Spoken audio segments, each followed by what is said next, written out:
Trump and his Brendan cartel is coming for us again. Last night, the president reposted this article. It says the FCC is now trying to use equal time rules to prevent shows like ours and The View from conducting interviews with candidates. They're reinterpreting long agreed upon rules to stifle us. And this one's a little bit complicated. It's not as easy as what happened the last time. So I want to break it down. There was a time in this country before television, radio was the dominant broadcast medium. There were huge radio networks. And if a candidate running for office made an appearance on one of those networks, it was a big deal. Excuse me. It could give the candidate a major advantage over his opponents, which gave the broadcasters a lot of power. So in 1927, our government passed the Radio Act, which later applied to television, that required over-the-air broadcasters to give equal time for legally qualified candidates, meaning if you put one candidate on the air, you had to offer the same amount of airtime to all the other candidates. You know, it's not just Republican and Democrat. Sometimes there are 20 people from 20 different parties running for the same spot. And if you can't interview all of them, then you can't interview any of them.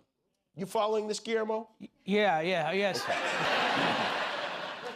So in 1959, they came up with an amendment to exempt what they call bona fide newscasts and bona fide news interviews from the rules governing equal time, and that allowed ABC, CBS, NBC, et cetera, to interview one candidate without having to interview all of them, which mostly applied to news programs until years later when talk shows started having candidates on. In 1960, John F. Kennedy went on The Tonight Show. Bill Clinton, of course, went on Arsenio. And in 2006, Jay Leno interviewed Arnold Schwarzenegger when Schwarzenegger was running for governor, and the Democrat who's running against him demanded equal time. He said, I want to be on too. When he filed a complaint with the FCC denied his request. They ruled that Arnold appearing on Leno, this was a bona fide news interview, even though it was a talk show, and therefore not subject to those equal time rules. And that's how every talk show has operated since then, until this week, when Trump's little ferret in the FCC, Brendan Carr, who, as you know, is doing everything he can to shut us up, the easy way or the hard way,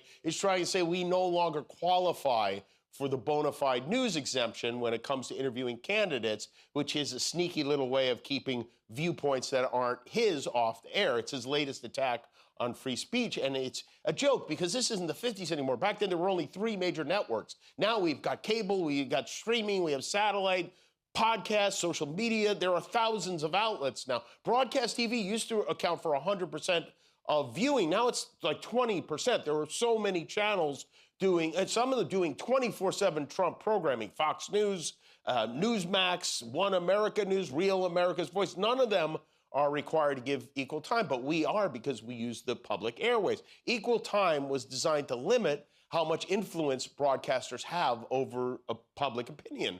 But we're not the only thing on television anymore. We're a small fish now. We used to be the whole pond. Now we're a part of like this enormous Las Vegas buffet of, like we're the mashed potatoes on the buffet.